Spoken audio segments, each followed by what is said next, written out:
shoes.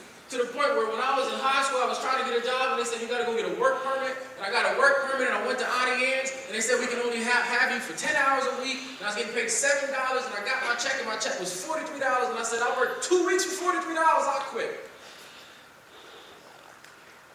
But I've been there. But I said to myself, I can do all things. I can make money. They told me I'm too young, but I can. So I started my lawn care business. I got a lawnmower, I got a weed whacker to blow, and I used to walk up and down the streets. And I started making money at 14 years old. It was Tavon's Lawn Care. Very creative, right? Tavon's Lawn Care. When I started cutting grass, and I started making money to the point that I bought my own truck when I was 15, and I couldn't drive, and I had 3 employees. All because I told myself, I can do it. And here you guys are. If I told you to say I can do it, you guys would be like, I can do it. You don't even believe in yourself. How can somebody else believe in you if you don't believe in yourself?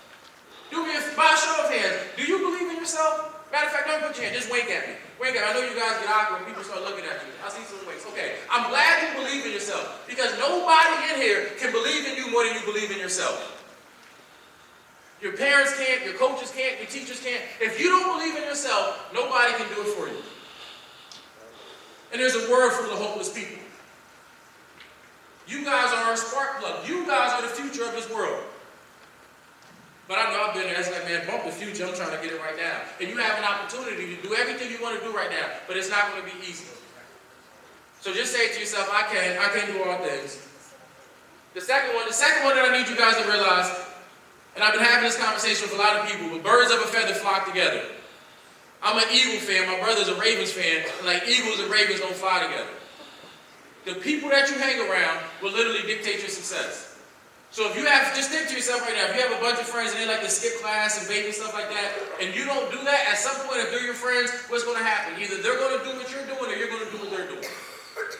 But think if all your friends are going to class and all your friends are doing what they're supposed to be doing. You guys have a higher chance of being successful. And the reason I say that is because I'll never forget when I first got to jail. I walked in, and guess what I seen? I seen all the kids I used to get in trouble with in school. All the kids I used to skip, all the kids that used to like to get high, all the kids that didn't like to turn in their work, and all of us was in there, and it was like a big party. And I'm like, I don't want this for my life. You said you was in here how many times? 3? But I know when you guys are this young, you don't think that the decisions you make right now affect you. I'm here to tell you today they do. Birds of a feather flock together. Right, my VIPs, they flock together. You guys friends? All right. Good.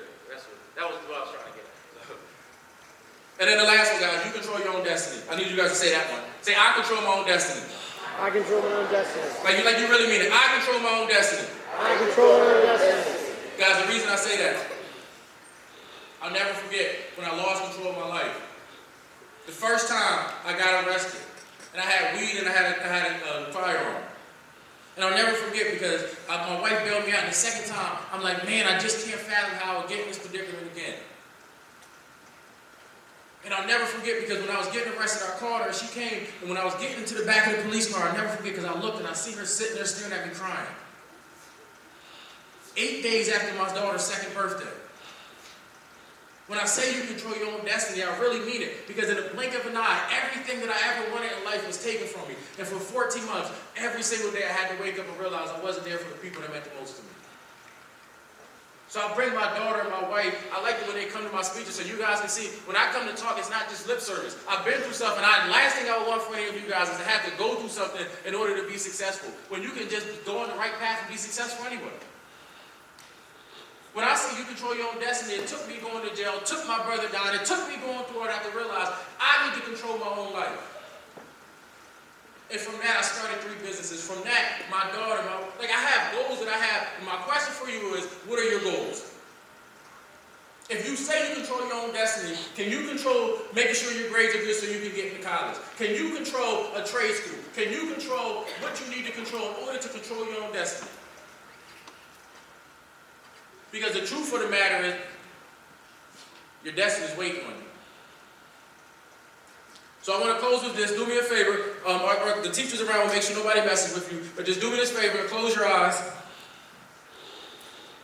Yeah, I'm looking at you. If I say that we wake up as a blessing in disguise. Every day we wake up as an opportunity for us to get closer to our goals. So I'll never forget